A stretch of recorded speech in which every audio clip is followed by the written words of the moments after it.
હાલો friends, આજે આપણે પડવાળી રોટલી બનાવશું। એના માટે મેં 1 કપ જેટલો ઘઉંનો લોટ લઈ લીધો છે।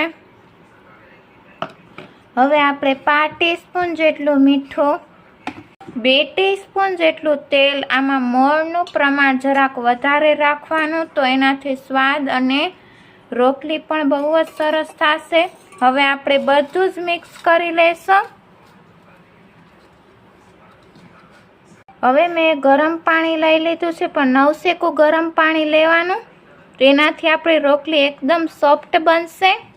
આપણે થોડું થોડું પાણી એડ કરતા જશું અને મીડિયમ સોફ્ટ આપણે લોટ બાંધી લેશું। આપણો લોટ બંધાઈ ગયો છે ને આવો જ આપણે મીડિયમ સોફ્ટ લોટ બાંધવાનું છે। 1 કપ પાણીમાંથી મારું 2 ચમચી જેટલું પાણી વધ્યું છે, બાકીનું પાણી મારું વપરાઈ ગયું છે। હવે આને ઢાંકીને 15 મિનિટ માટે એનો રેસ્ટ આપીશ। 15 મિનિટ થઈ ગઈ છે। હવે આપણે મીડિયમ સાઇઝના લુયા બનાવી લઈશું। આપણે જે રોટલી કરતા લુયા બનાવે એના કરતાં થોડાક આપણે નાના લુયા બનાવવાના છે। મેં મીડિયમ સાઇઝનું લુયું બનાવી લીધું છે અને અટામાળથી મેં ડસ્ટ કરી લીધું છે। હવે આપણે પૂરી જેટલું પહેલે એક વણી લેશું।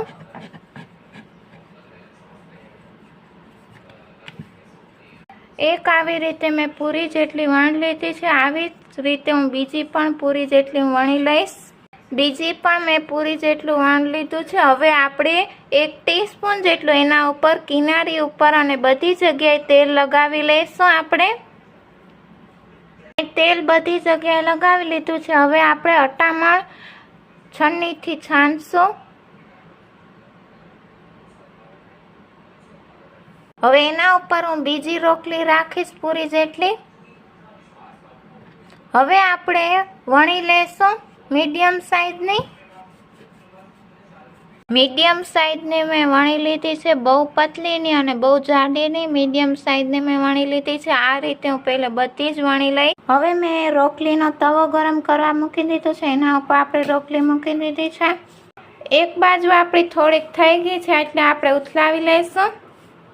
હવે આપણે મસોતાથી આપણે શેકવાની છે। આવી રીતે મસોતાથી એક બાજુ થોડીક પાકવા દેશું। આવી જ રીતે હું બીજી બાજુ પણ શેકી લઈશ। 2 બાજુ આપણી શેકાઈ ગઈ છે એટલે એક પ્લેટમાં કાઢી લઈશ રોટલીને। ને આપણા 2 પડ પણ અલગ થઈ ગયા છે। હવે એના ઉપર આપણે ઘી લગાવી લઈશું। પહેલા આપણે આવી રીતે ઘી લગાવી લઈશું, પછી આપણે અંદર લગાવશું।